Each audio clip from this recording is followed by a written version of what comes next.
Bom, boa noite a todos.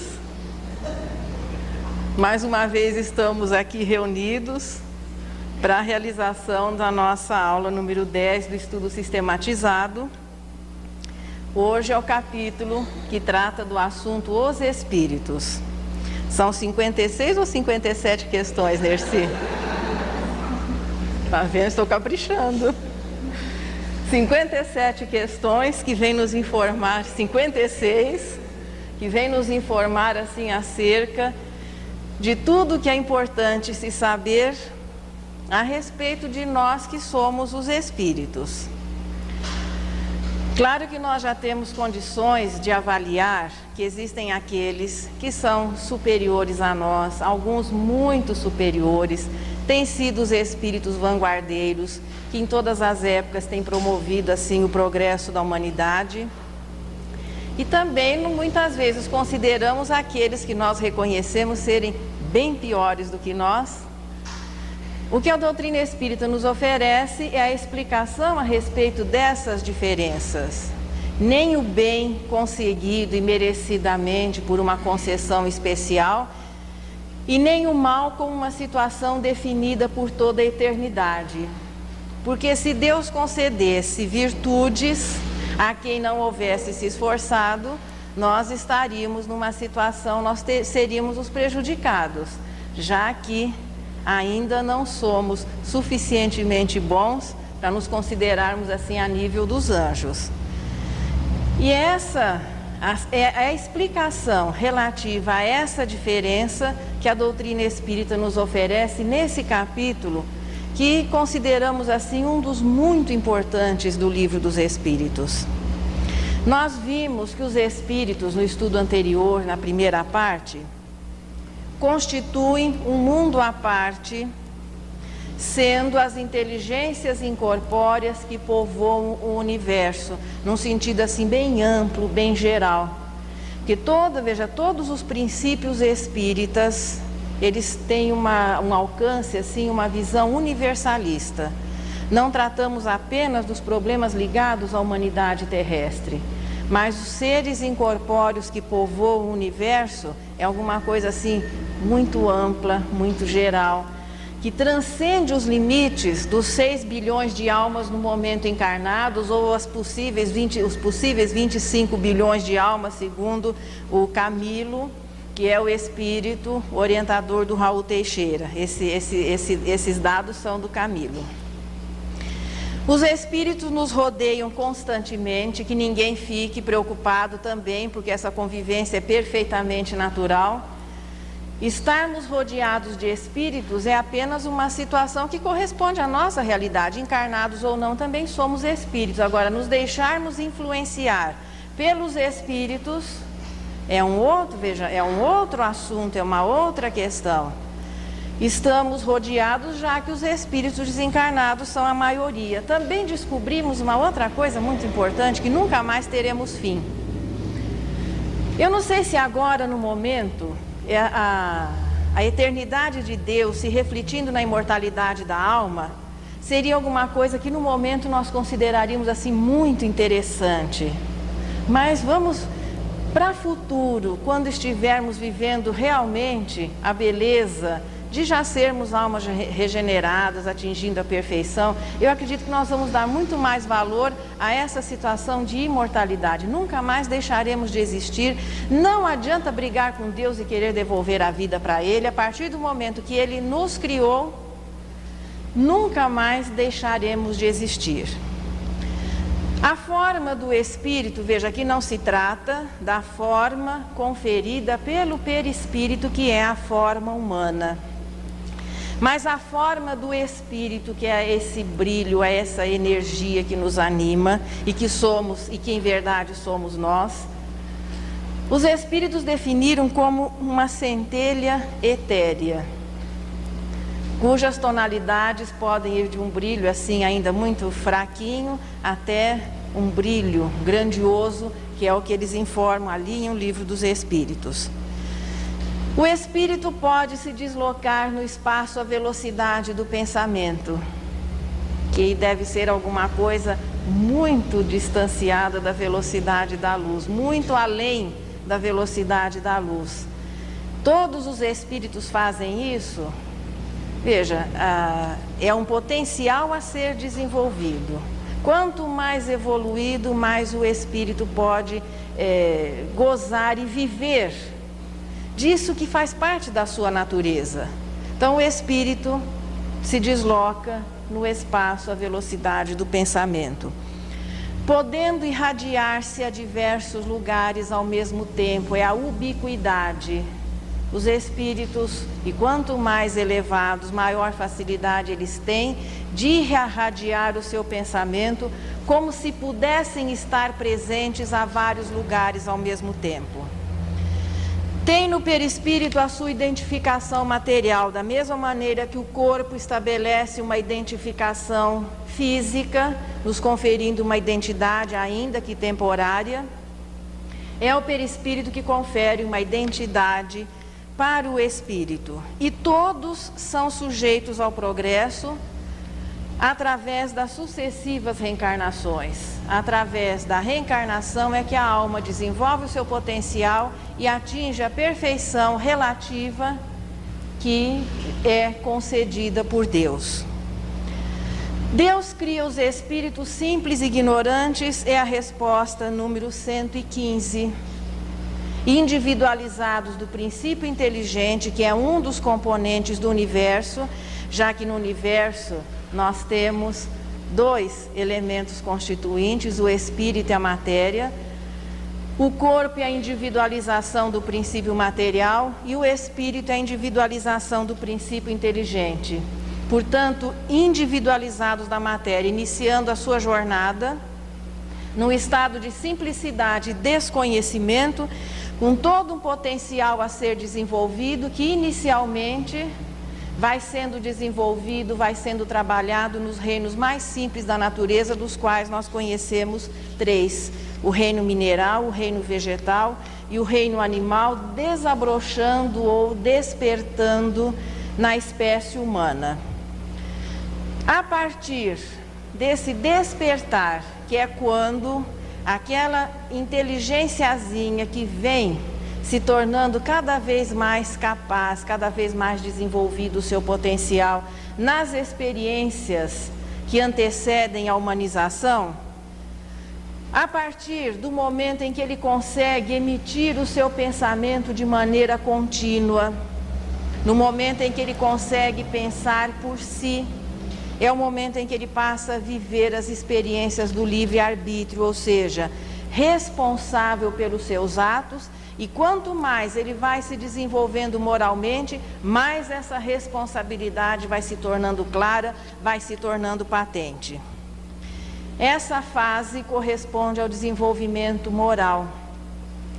Do início até a humanização, até a racionalidade, o princípio inteligente vai vivendo e assimilando tudo aquilo que é necessário saber sobre a matéria. Quando ele começa a fase do raciocínio, quando ele começa a pensar por si, ele vai viver as experiências que lhe permitem desenvolver o potencial moral. E também essa fase vai sendo vivida numa sequência.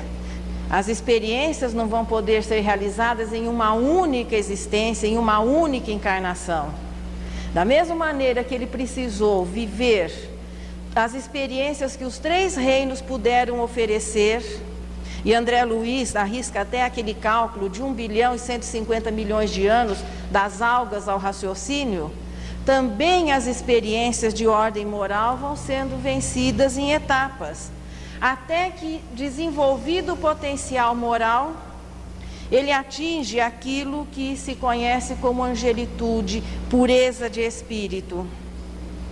Portanto, os anjos, assim reconhecidos, não são anjos ou seres angelicais porque Deus os tenha criado assim, mas por serem espíritos mais experientes, nós poderíamos dizer mais idosos, porque se a criação divina é incessante, nós vivemos uma fase, o nosso tempo é um espaço, um hiato da eternidade. Deus cria desde toda a eternidade. Naturalmente, espíritos são mais experientes. Quando nós iniciamos a nossa jornada, outros já haviam atingido a pureza. O que se sabe é que todos atingirão a pureza de espírito. Não existe aquilo de vender na liquidação, mais barato, voltar para o tacho. Isso é brincadeira, viu, gente? Não deu certo, vamos desmanchar, fazer de novo. Ou esse vai ficar imperfeito, vai ficar errado durante toda a eternidade. Não, todos. E nós não podemos imaginar Deus, a perfeição, criando alguma coisa que não pudesse se tornar perfeita também. Portanto, todos os princípios inteligentes que são individualizados vão viver as fases que antecedem o raciocínio, vão atingir a humanização, e nesse universo infinito todos vão viver as experiências necessárias para que possam atingir aquele coeficiente conhecido como pureza de espírito. Por que André Luiz pôde arriscar um cálculo das algas ao raciocínio? Veja, ele não arriscou cálculos anteriores a essa fase, mas das algas ao raciocínio, o princípio inteligente terá levado 1 bilhão e 150 milhões de anos, porque ali ainda não existe o livre-arbítrio. Os seres mais simples da natureza têm todos os seus atos, todas as suas funções controlados através do instinto, que é a manifestação das leis divinas. Como ainda aquele indivíduo não tem condição de cuidar-se, porque ele ainda não viveu todas as experiências da matéria, existe um direcionamento, existe um programa e um tempo estabelecido. A partir do momento que o princípio inteligente passa a raciocinar, e a partir daí nós o chamamos de espírito ou alma, existe um programa a ser realizado, mas não se pode estabelecer um tempo. Cada um vai viver esse tempo da maneira como puder, como achar melhor. Veja que aqueles que são mais inteligentes acabam encurtando ou diminuindo o número das reencarnações. Aqueles que acabam sendo mais refratários, mais endurecidos, esses vão se demorar mais nessa fase, naturalmente vivendo principalmente as experiências iniciais. O espírito vai reencarnar tantas vezes quantas forem necessárias para que ele cumpra este programa. O livre-arbítrio, veja, o seu direito de opinar, de decidir, de viver da maneira como lhe aprouver, ele vai viver, vai fazer com que ele repita experiências, que considere a reencarnação como um período de recreio, de férias. Cada um vai vivendo as suas experiências da maneira que achar melhor e sendo responsável pelos seus atos. E naturalmente as experiências dolorosas, que são essas mais próximas do início, vão se repetindo, portanto uma cota maior de sofrimento. Veja que na primeira fase a frequência seria o fator determinante para o progresso. Então o espírito já tem um programa e um tempo. Na segunda parte é a aplicação. Quem melhor aproveita o tempo sofre menos.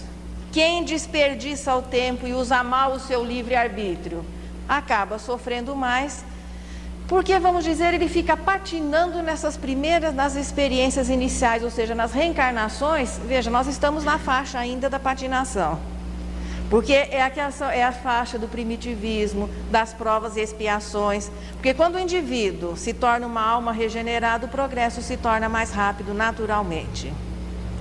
Estamos vivendo na fase ainda em que em muitas oportunidades fica difícil aquela tomada de decisão. As decisões que interessam o espírito e as decisões que são interessantes ao homem.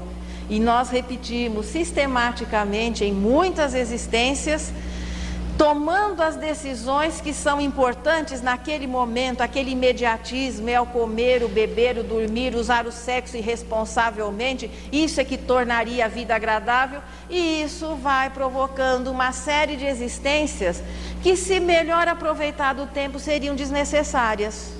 O indivíduo vai aproveitar tudo que a vida material tem a oferecer, mas não se esquecendo da sua verdadeira identidade, que é a identidade espiritual. Em verdade, nós não somos apenas esse corpo que neste momento nos representa. Nós somos aquela centelha etérea. E é muito importante quando o indivíduo desperta para isso e passa a viver todas as experiências que a matéria oferece, mas sem se esquecer que é um espírito. Existem decisões que quando nós tomamos são muito importantes no momento para o homem que nós somos, mas que vai nos comprometer muito como espírito que somos, principalmente. É isso que nessa fase nós estamos descobrindo e que é o que caracteriza a fase de provas e expiações. É o momento de decisão em espírito. É aquilo que Jesus orientava. Se alguém vem questionar, a gente anda, para que se ande 10 passos, você anda 20, se quer a capa, dá o resto da roupa. Não perca tempo, não se comprometa, porque uma decisão infeliz muitas vezes custa 2 ou 3 reencarnações. E isso significa o quê? Sofrimento maior, mais demora para se atingir aquela felicidade que já nos está destinada desde o momento da criação. Veja que entre o criar incessantemente por parte de Deus, é o que os Espíritos afirmam aqui na resposta número 80. Deus jamais deixou de criar.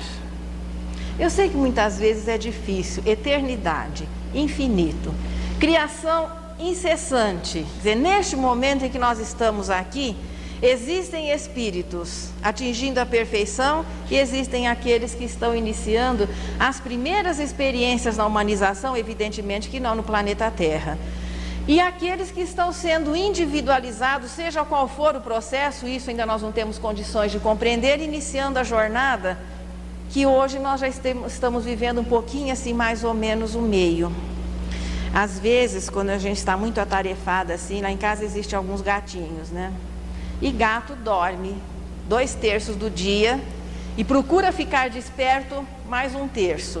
Como os lá de casa não tem muito o que fazer, fica tudo à vontade assim, acho que eles dormem quase os 3/3 do dia. Aí você está correndo e eles lá naquele sono. Sono de gato é a coisa tranquila, é bom a gente ver assim que é calmante. Eu falo, pois é, vai chegar o dia que você vai estar aqui, esse é o meu consolo.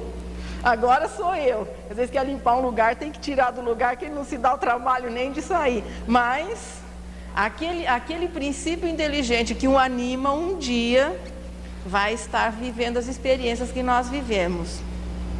Eu tenho um amigo que me diz assim, Zezé, você nunca vai me convencer que eu já fui um cachorro. Bom, o espírito que é você nunca foi o cachorro, mas o princípio inteligente que hoje é você não foi só cachorro. É melhor você dar uma olhadinha na escala assim da evolução das espécies, que cachorro ainda é até um elogio, né?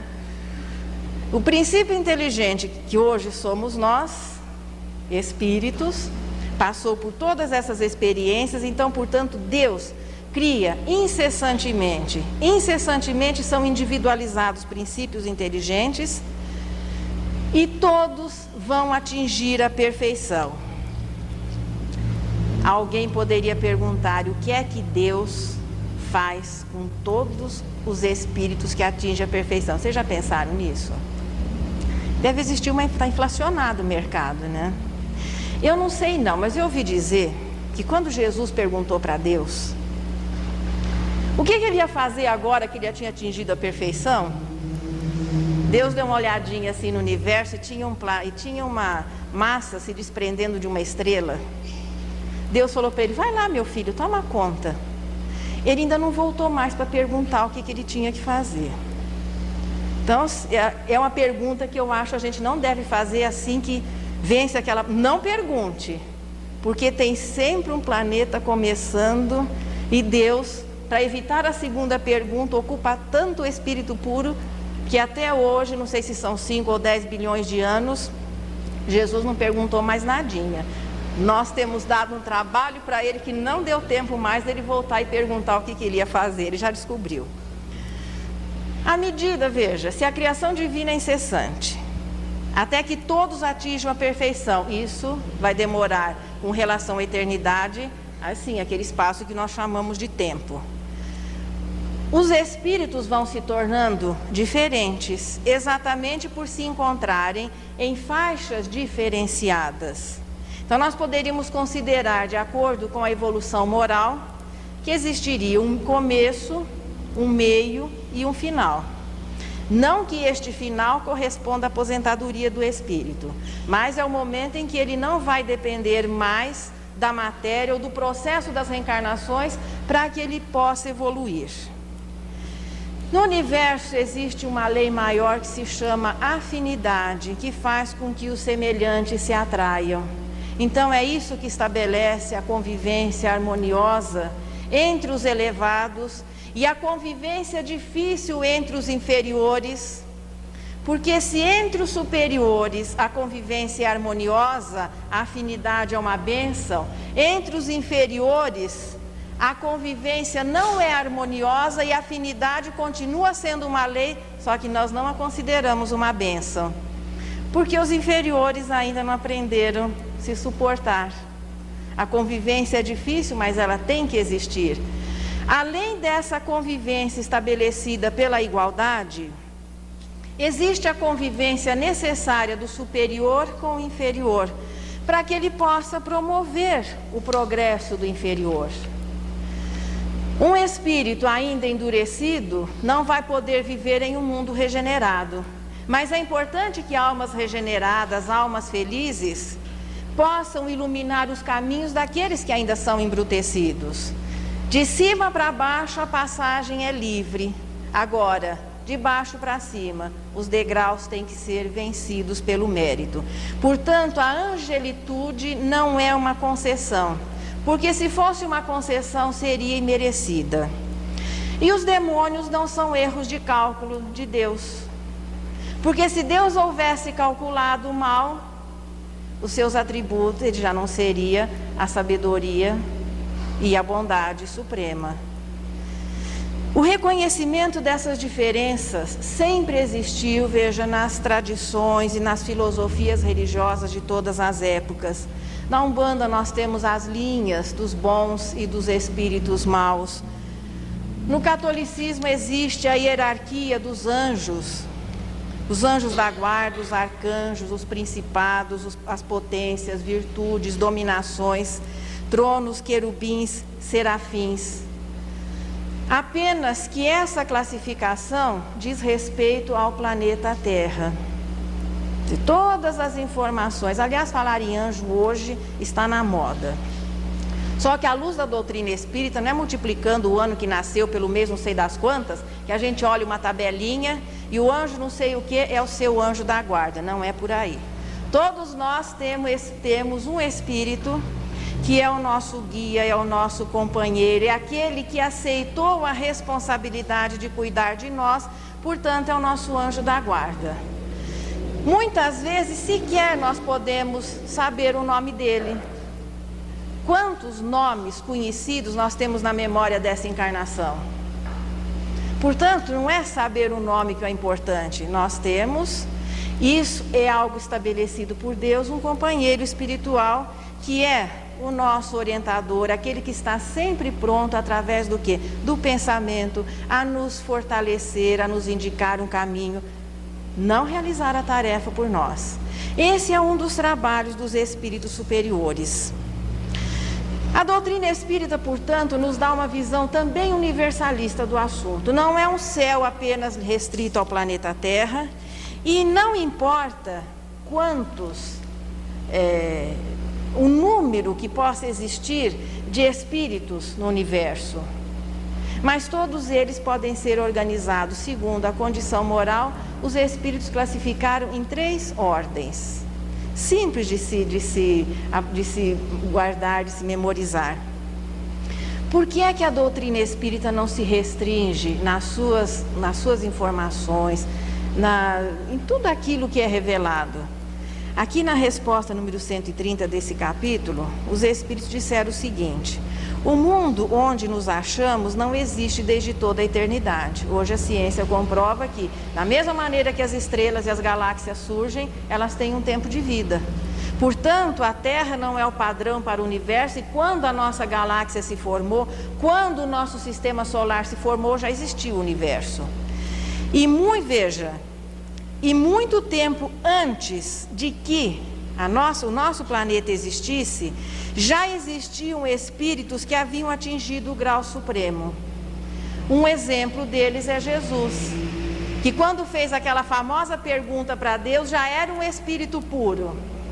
Nesse momento a Terra se formava, e ele recebe de Deus a incumbência de ser o mestre, o orientador, num sentido assim até poético, o anjo da guarda da humanidade terrestre no que diz respeito à instrução. Então o espírito que é o governador espiritual do planeta Terra. Como nós conhecemos esses espíritos, no caso Jesus, já na situação de bons, de puros, de sábios, e comparando a nossa ignorância, a nossa dificuldade, imaginamos que eles já deveriam ter sido criados assim. E da mesma maneira, em fazendo uma avaliação daqueles que ainda são inferiores, e parece que demora, assim, a gente tem uma pressa que a pessoa se torne melhor, os outros, né? Nós não, a gente está sempre melhorzinho do que os outros. Parece que a pessoa não muda nunca, dá a impressão que a ignorância e a maldade são eternas. O que a doutrina espírita nos oferece nessa visão ampla do universo, nessas 3 categorias que os espíritos estabeleceram assim um critério geral, os demônios corresponderiam ao primeiro degrauzinho e os anjos o final da jornada, e não como situações fixas, definidas, como situações temporárias. A opinião da doutrina espírita, portanto, com relação à escala espírita, nós temos 3 grandes ordens: os espíritos imperfeitos, os bons espíritos e os espíritos puros. Não importa o número de espíritos que existam, aqueles que estão sendo criados nesse momento, os que já atingiram a perfeição, os que estão no estado intermediário, mas de acordo com a condição moral, em uma classificação geral, 3 ordens conseguem explicar essas diferenças como fases diferenciadas de progresso de condição moral. Essas características aqui, que podem traçar o perfil de cada uma das ordens, que depois se subdividem em 10 classes, elas dizem respeito ao espírito, mas nós podemos também estabelecer uma análise, porque nós também somos espíritos. E antes de ficar botando um X para fazer uma avaliação dos espíritos, é bom que nós coloquemos um X e façamos uma avaliação. Onde é que nós estamos nessas 3 ordens? Começando, evidentemente, pela primeira ordem, que é a dos espíritos imperfeitos. Todo mundo deu uma olhadinha na semana, na lição? Isso aqui costuma cair no vestibular, isso sem erro. Porque é básico, o indivíduo é simples. Deus é um só, com uma lei ele consegue criar e administrar o universo. Nós temos apenas 2 sentimentos a serem sublimados, o orgulho e o egoísmo. E com relação aos espíritos, veja, 3 ordens conseguem explicar as diferenças que existem no universo, e temos 5 categorias de mundo. É relativamente simples, quer dizer, não é alguma coisa que precisa assim de horas e horas, não, dá para guardar direitinho. Qual seria o perfil do espírito imperfeito? Predominância da matéria sobre o espírito. Essa escala começa a partir da humanização, do raciocínio. Se nós pudéssemos estabelecer assim uma comparação, aquilo que aqui na Terra a ciência reconhece como os primeiros representantes da espécie humana, não estamos dizendo que aquele espécime que é considerado o primeirinho corresponderia à alma na primeira encarnação na humanização, mas dando assim uma visão mais ou menos, aqueles simpáticos, embrutecidos, peludos, que não andavam direito, brutos, violentos, não é veja, a violência de hoje, é a violência, a brutalidade. Esse é o comecinho, predominância da matéria sobre o espírito. Propensão ao mal exatamente pela ignorância e o desconhecimento do bem. Orgulho, egoísmo, vícios e paixões.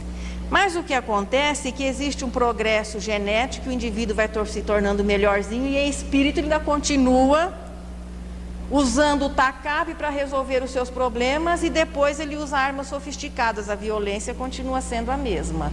E aquelas são as primeiras encarnações, esperando-se que à medida que ele vá progredindo, modificando o seu exterior, a alma acompanhe. E hoje nós vemos ainda pessoas que têm atitudes que deixariam o australopiteco de queixo caído.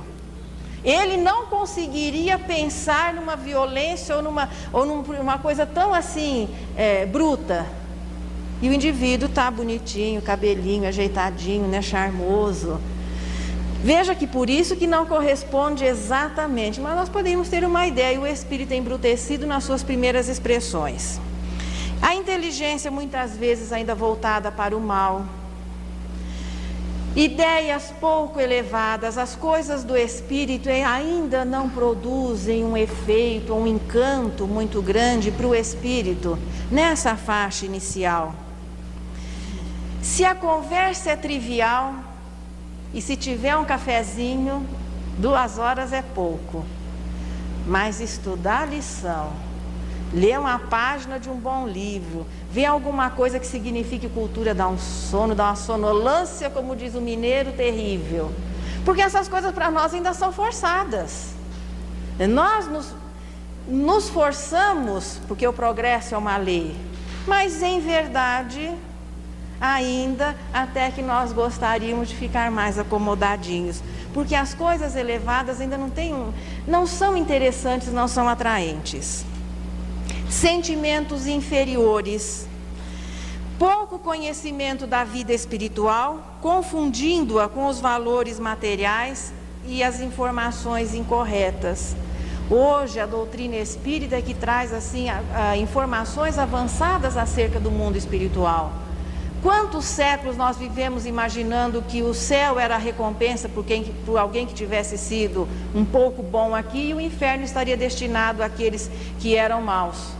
Essa informação acabava sendo assim, o que de uma certa maneira acomodava as nossas buscas. Hoje nós já temos informações mais precisas acerca da vida espiritual. Mas de início nós nos conformamos durante muitos séculos com esse tipo de informação acerca da vida espiritual. Posteriormente, as informações mais precisas vêm chegando. O espírito inferior ainda não consegue se sentir feliz com a felicidade alheia. Ele quer a felicidade para ele. A felicidade do próximo ainda, por si só, não o torna feliz. Após a morte, conservam sensações físicas dolorosas. O período de perturbação, que numa faixa de prova e expiação deveria ser de apenas 8 dias, esse seria o normal para um espírito terrestre, acaba se estendendo por mais tempo e o indivíduo continua com a perninha doendo, continua mantendo a aparência ou muito jovem ou muito idosa, continua sentindo a falta de ar e precisa de tratamento, de uma porção de coisas pela sua incapacidade de sentir-se espírito e se desvincular da influência que o corpo exerce. Nem todos, veja, isso não significa que todos os espíritos imperfeitos sejam maus. Existe uma classificação que acaba acomodando melhor as diferenças que existem, mesmo dentro dessa grande ordem. Na 10ª classe nós temos os espíritos impuros, esses corresponderiam aos demônios, que ainda se comprar o mal é natural, porque a ignorância nele ainda é natural. Vivendo, encarnando, reencarnando, batendo, apanhando, mais apanhando do que batendo, chega uma hora que o indivíduo começa, veja, a vida material é que promove o progresso do espírito. Quando ele dá uma melhoradinha um pouquinho, o mal já se transforma em leviandade, é a classe dos espíritos levianos. Uma leviandade não deixa de ser um mal e às vezes produzir efeitos desastrosos, mas não é um mal violência, não é um mal bruto. É nessa classe que os espíritos colocaram os gnomos, os duendes, A gente sempre gosta de dar uma pinceladinha, porque hoje se criou todo um folclore em torno que gnomo resolve o problema de todo mundo, que ele pode fazer isso e mais das quantas. Olha, esses espíritos podem auxiliar e promover o crescimento dos impuros, mas eles estão no segundo degrauzinho. São espíritos ainda numa fase evolutiva inferior e que não vão poder ser os nossos orientadores. Vivendo, reencarnando mais algumas vezes ou quantas vezes se fizerem necessárias, chegamos aos pseudo-sábios. O pseudo-sábio corresponderia, veja, no desenvolvimento do indivíduo, à adolescência, o início da juventude, quando nós achamos que sabemos tudo. É aquela situação assim de onipotência que se estabelece. Depois, quando a maturidade vem chegando, você começa a reconhecer que os outros também sabem.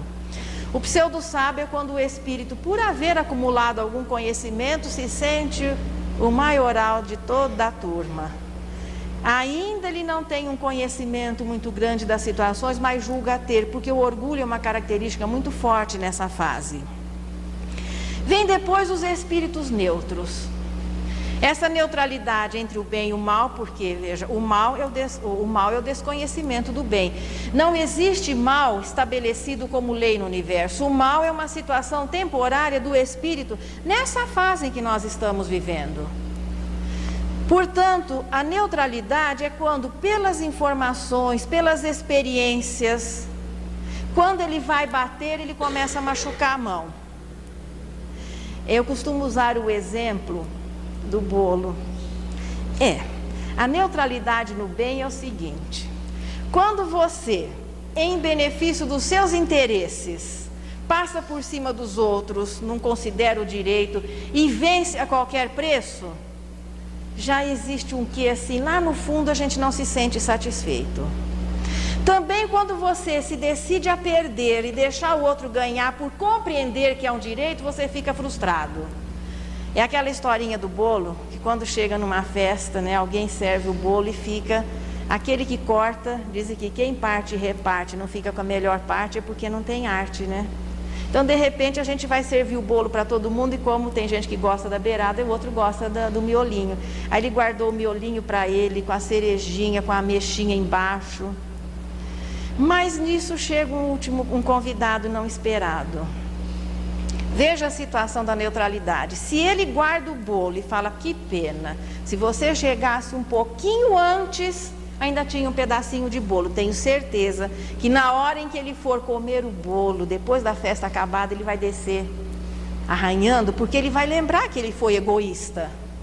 Mas se ele chega e oferece o bolo, nós ainda não conseguimos ser exatamente felizes, porque o outro está saboreando o nosso pedacinho. Então é a época do conflito, do estresse, que a medicina considera uma coisa, mas espírito neutro, ele é um estressado em espírito. Porque ele sabe que tem que trabalhar, mas ele não gostaria de trabalhar. Ele sabe que ele tem um dever a cumprir, mas o dever ainda não o torna tão feliz. Daí as situações vão se materializando no corpo.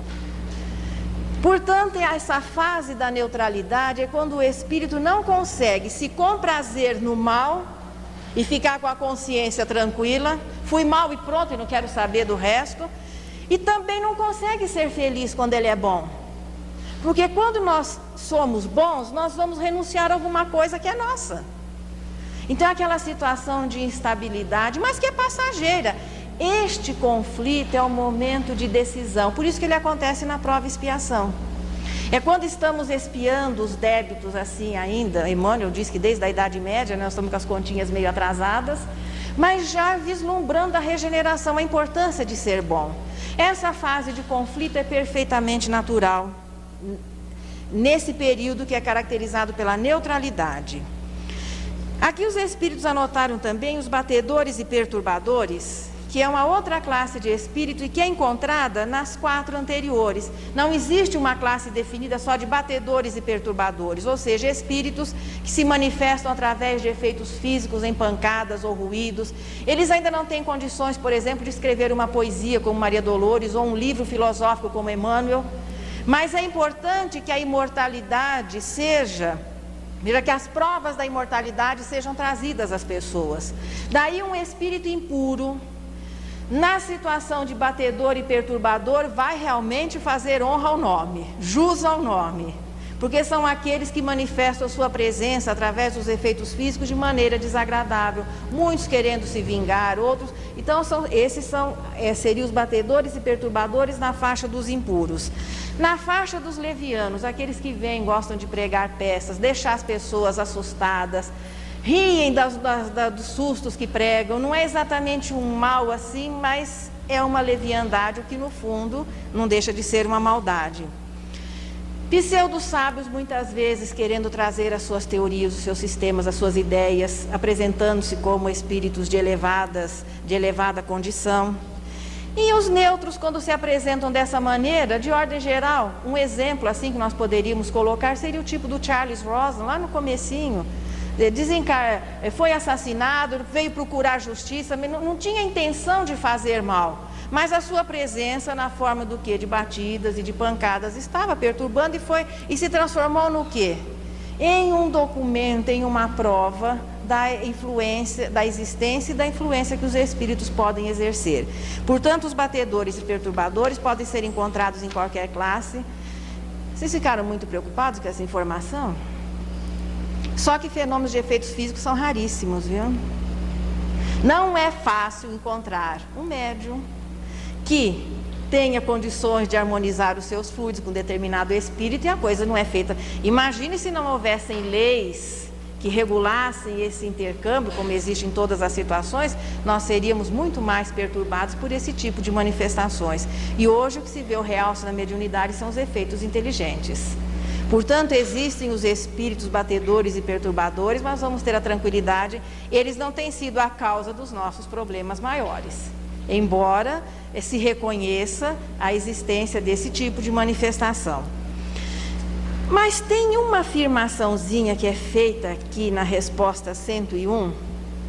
Então é importante a gente começar a fazer assim, botar um X nas características, ali o perfil do imperfeito, ver onde é que nós entramos. Se ninguém se enquadrou, já vamos passando ali para os bons espíritos, mas a gente se acha na ordem seguinte. Mas tem uma afirmaçãozinha que é feita aqui que diz o seguinte: todo espírito que em suas comunicações deixe escapar um mau pensamento pode ser classificado na ordem dos imperfeitos. Sem comentários. Vamos ver o que são os bons espíritos. Porque senão a gente vai ficar muito aborrecido, ficar muito preocupado, né? Então, não é nem a ação, pensamento. Jesus já recomendou a vigilância antes da oração, para começar a resolver esses pequenos problemas. Qual é o perfil? Sim, tem uma característica importante quando se vai fazer uma avaliação, é a maneira como o espírito sente Deus, ou seja, uma avaliação do sentimento de religiosidade. A maneira pela qual o espírito sente Deus é uma característica muito importante para se estabelecer a sua condição moral. Os espíritos imperfeitos têm vaga intuição de Deus, mas ainda não conseguem compreendê-lo. Veja que a noção, o sentimento, ainda que bruto, rude, tem acompanhado a humanidade desde as primeiras expressões. Então existe uma aceitação e uma crença generalizada e natural da existência de Deus. Mas uma definição e uma compreensão de Deus nós ainda não chegamos a ela. Vamos ver os bons espíritos. Predomínio do espírito sobre a matéria. Desejo do bem. Desenvolvimento na ciência e no amor.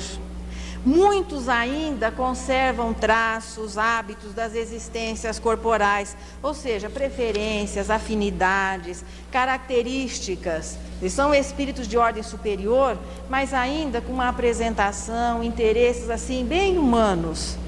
São felizes pelo bem que já realizam e também pelo mal que conseguem impedir.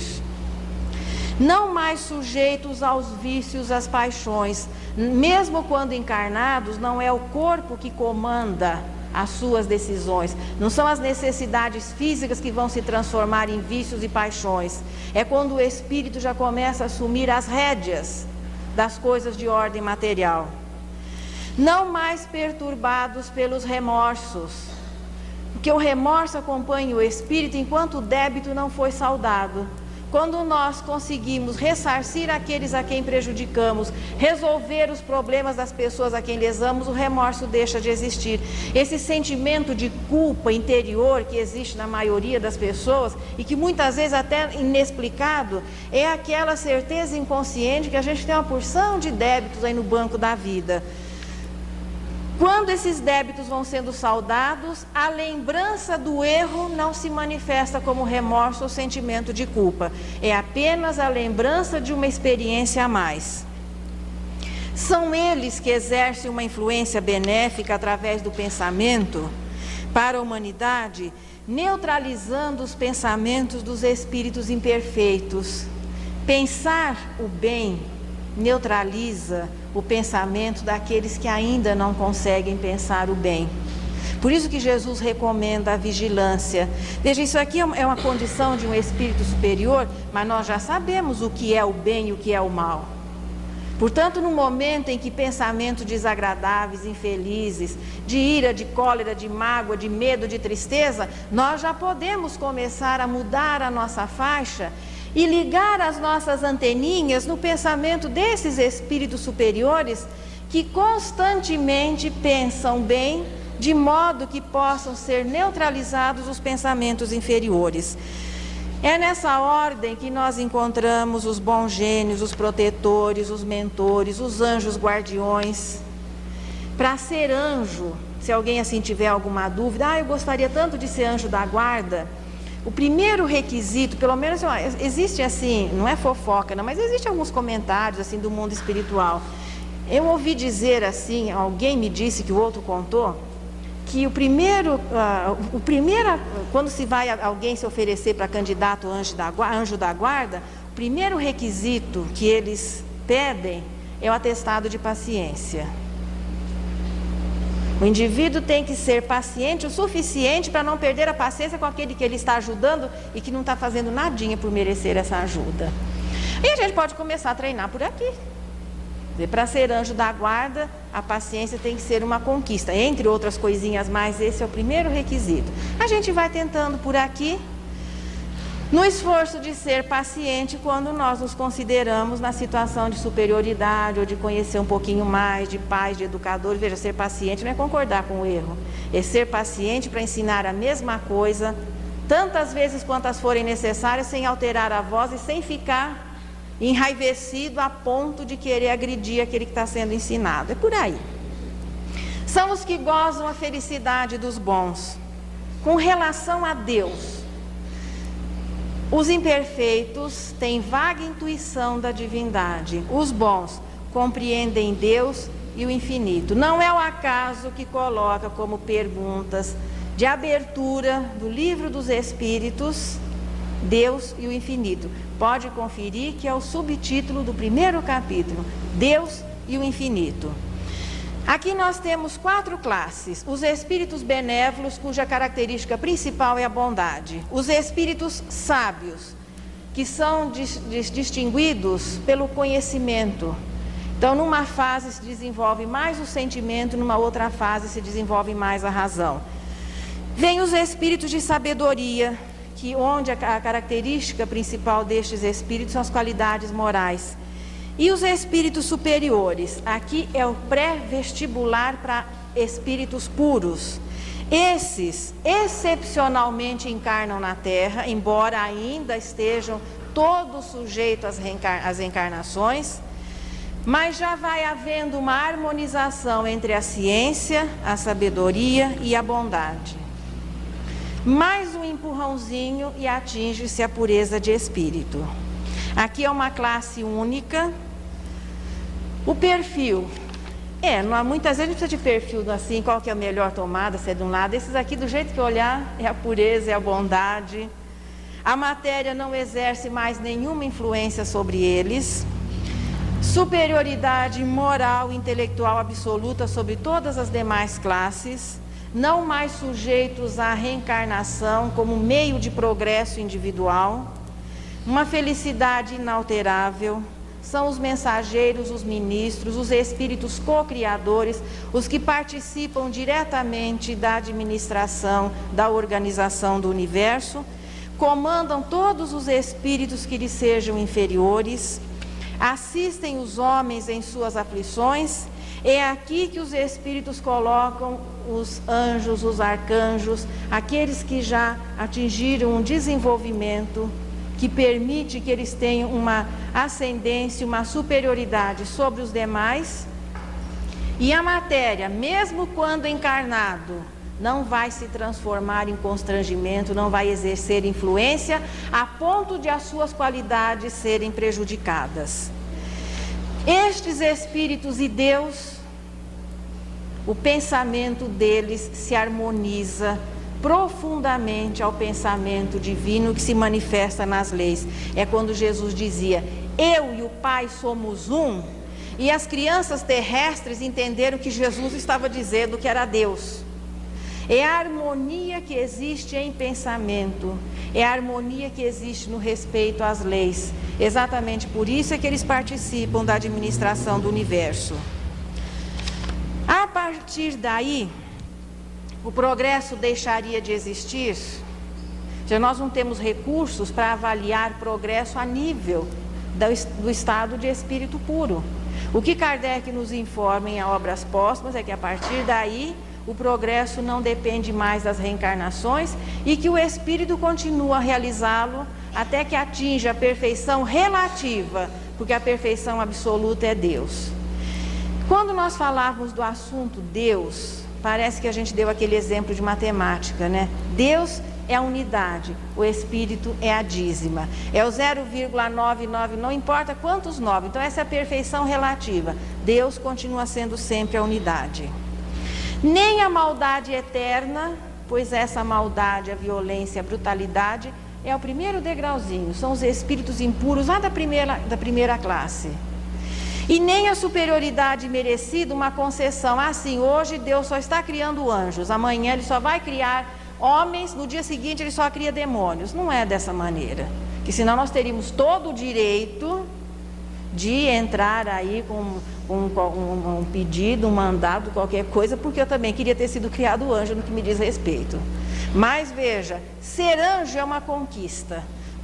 Jesus atingiu a superioridade que nós aprendemos a reconhecer à custa do seu esforço, vivendo todas as experiências, evidentemente que não na Terra, porque quando a Terra se formou ele já era um espírito puro, mas vivendo todas as experiências, começando como espírito impuro, passando por toda a escala, atingindo a perfeição. Quando a Terra se formou, ele já podia ser o governador, o espírito responsável, o mestre dessa humanidade. Enquanto vive as experiências das classes, todos os espíritos são úteis. É através da convivência que se desenvolve o senso moral. Veja, convivendo com a matéria, nas experiências que cada espécie, que cada corpinho oferece, o espírito desenvolve a inteligência. Convivendo uns com os outros, é que nós vamos desenvolver o nosso sentido moral. Os espíritos superiores têm liberdade, têm ação, eles podem se misturar aos inferiores. Os inferiores só mudam de degrau à custa do esforço, à custa do sacrifício, através da lei do progresso. É dessa maneira, e nós voltamos naquela resposta bonita daqui número 540. É assim que tudo serve, que tudo se encadeia na natureza, desde o átomo primitivo até o arcanjo, que também começou por ser átomo. Admirável lei de harmonia que o vosso acanhado espírito ainda não pode apreender em seu conjunto. Mas é isso que faz a doutrina espírita, a doutrina esperança. O que nós estamos vivendo neste momento não é injusto, não é imerecido, mas é simplesmente uma fase natural num processo de evolução. Todas as nossas conquistas vão depender do nosso esforço. Aqueles que hoje estão adiante de nós, é porque são espíritos mais experientes e que, se têm esses méritos, foram conquistados também pelo seu trabalho, pelo seu esforço. É a expressão, é a síntese da justiça divina. nem privilégios e nem castigos, mas sim uma valorização ao esforço, ao trabalho, e para isso Deus nos ofereceu o quê? A vida. Na próxima semana, quem está com o Livro dos Espíritos aí? A gente vê o que continua. O que é que vem depois?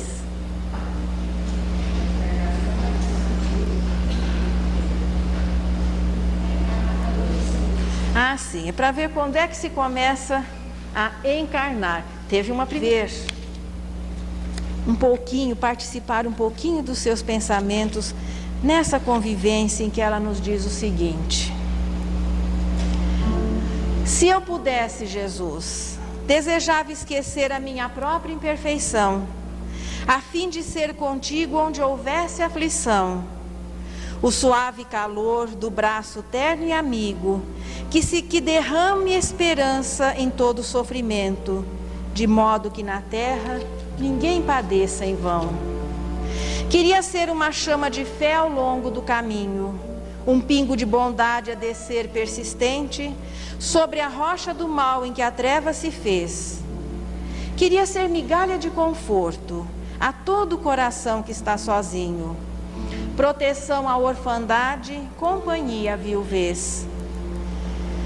Queria ser a brisa que refrigera a mente em cansaço profundo, combalida na prova quando a tristeza vem. Queria ser a escora pequenina que sustentasse os náufragos do mundo para o regresso à vida nova pelas vias do bem. Queria ser a força do silêncio que verte do sorriso de brandura, a suprimir o incêndio da revolta de quem se desespera ou se maldiz. Queria ser o beijo da alma boa que seca o pranto de quem se tortura ante os golpes de lama da calúnia infeliz.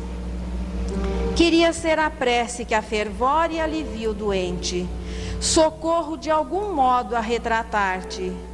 Queria ser, enfim, ao teu lado, Senhor, alguém que se olvidasse inteiramente, dia a dia, hora a hora, a fim de estar contigo em toda parte, uma bênção de amor.